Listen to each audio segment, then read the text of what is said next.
कहली हई बढ़िया बे बे हई बढ़िया बे रूपा गई बड़ी सासाराम से चाहे बुलेट चाहे कार चढ़ला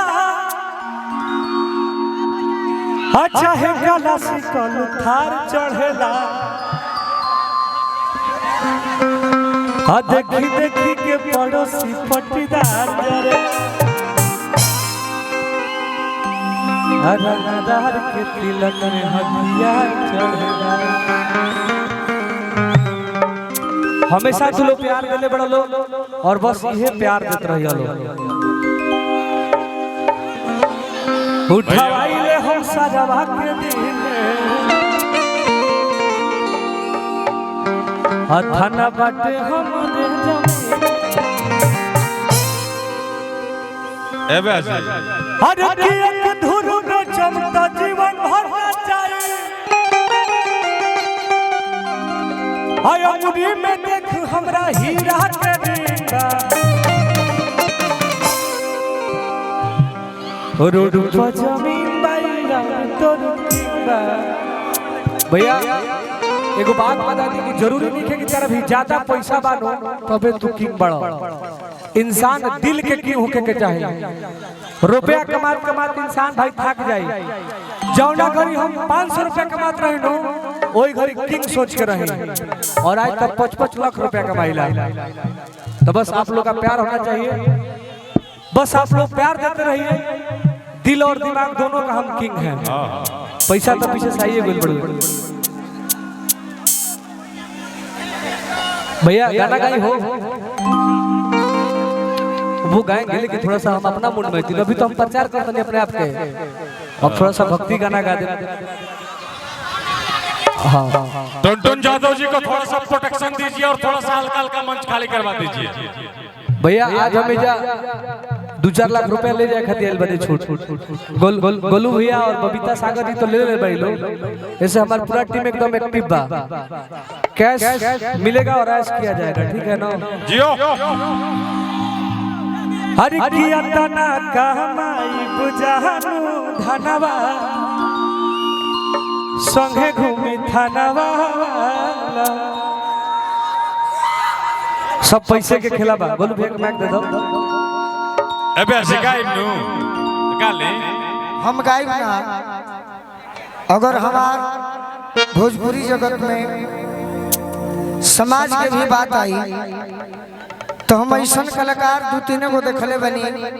लेडीज में शिल्पी राज, खुशी कक्कड़ और आज के समय में खेसारी लाल जी और जे हमनी के समाज जदुवंशी समाज कहीं नौजवान कहीं पुरनिया कहीं वो हमें जे इतना बड़ा पैसा कमैला के बाद भी हमनी के नाव धरता तो हमनी खातिर सौभाग्य के बात बा। लेकिन हम बार बार आज विनती करब टुनटुन भैया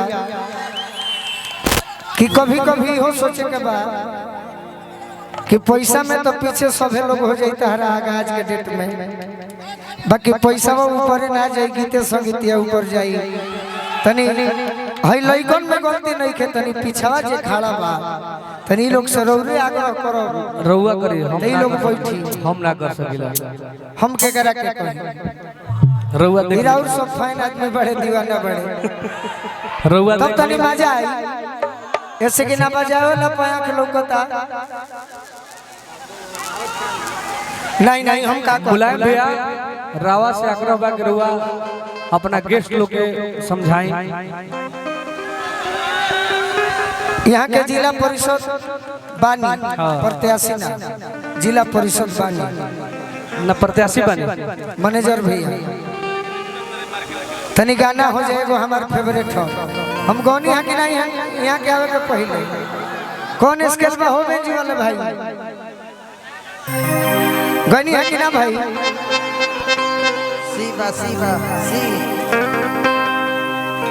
भावी प्रत्याशी ओकरा खातिर को हल जाने जे ना जीते यहाँ के जे कलाकार के बोला के इज्जत कोई नहीं तो भावी प्रत्याशी हटा के खाली जिला परिषद मैनेजर भैया के हम गावे नहीं बार बार टुन भैया तू नहीं रहे तो आप हमें अरे कि हम नहीं डालो अरे जय मां दादा तोरा में ते तो जादू जी आइए आप हमारे सीनियर हैं आइए ना आज हजार वो बिचो में रही ना कि हम है रहे आजा हमारा भाती डेरा से रंजन भैया आई बड़न लसानी से भीम भैया आई बड़न स्वागत बा चली गावल जब का करी हम